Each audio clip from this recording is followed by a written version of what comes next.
Hello दोस्तों, आज हम बात करेंगे rich dad poor dad book की वो 5 सीख। जानिए वो ज़रूरी बातें जो आपको सिखाती हैं अमीर कैसे बना जाए।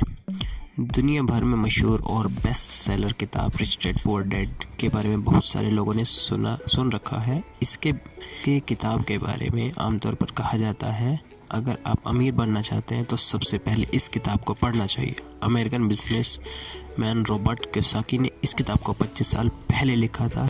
इस किताब की लोकप्रियता का अंदाज़ा आप इस बात से लगा सकते हैं कि साल 1997 में लिखी ये किताब आज भी धुआंधार बिकती है। 100 से ज़्यादा देशों में 50 से अधिक भाषाओं में ये किताब छप चुकी है। अब तक 4 करोड़ से ज़्यादा इसकी प्रतियां बिक चुकी हैं।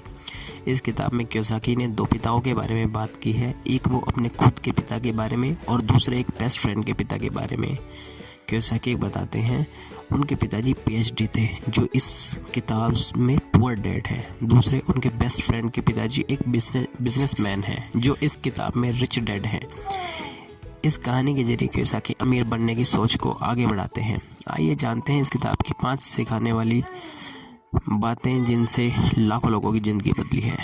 नंबर 1, चुनौतियों से दूर नहीं भागना चाहिए। कियोसाकी की जो पहली सीख है वो ये है कि चुनौतियों से हमें दूर नहीं भागना चाहिए बल्कि उन्हें एक अवसर के रूप में देखना और बदलना चाहिए। मिडिल क्लास फैमिली शुरू से ही अपने बच्चों को सिखाती है कि ये चीज़ हम अफोर्ड नहीं कर सकते, वो चीज़ हम अफोर्ड नहीं कर सकते। लिहाजा बच्चों को बचपन से ही लगता है कि ऐसी बहुत सी चीज़ें हैं जो उनकी पहुंच से बहुत दूर हैं। वहीं रिच फैमिली में बच्चों को सिखाया जाता है कि अगर उनको महंगी चीज़ चाहिए तो उसे कैसे अफोर्ड किया जा सकता है। अगर आप खुद ही किसी चीज़ को बोलते हैं कि हम अफोर्ड नहीं कर सकते तो आप उसकी संभावना ख़त्म कर देते हैं और उसके बारे में सोचना भी छोड़ देते हैं।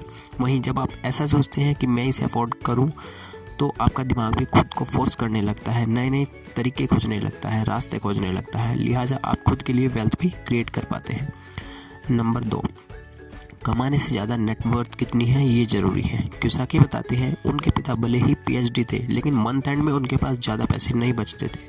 वहीं उनके दोस्त के पिता यानी रिच डैड हाई स्कूल तक पढ़े थे लेकिन उनका सारा फोकस एसेट्स बनाने और एक्वायर करने पर होता था।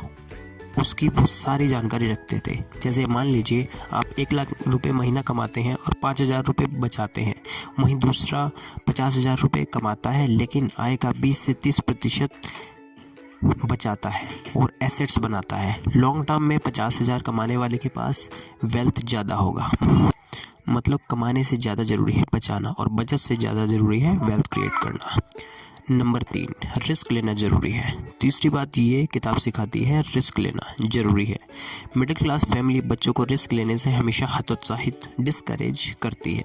अगर बात पैसे की है तब तो बोला जाता है बिल्कुल रिस्क न लें। कियोसाकी कहते हैं अगर आपको अमीर बनना है तो रिस्क लेना सीख लेना चाहिए।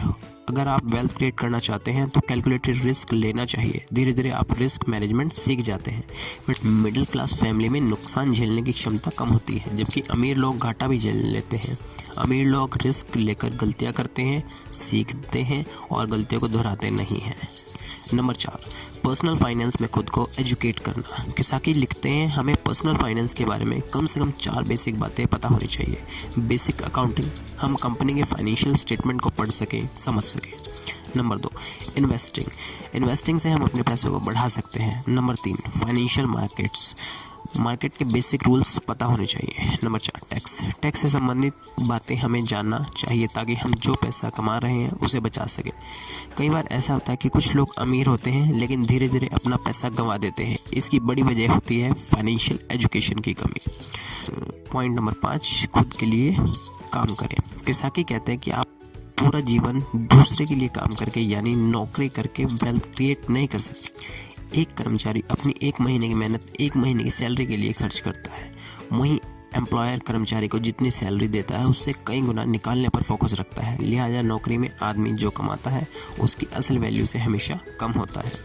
जब आप अपना खुद का बिजनेस करते हैं या खुद के लिए काम करते हैं तो आपकी आय में किसी दूसरे का हिस्सा नहीं होता। आय पर कोई सीलिंग नहीं होती।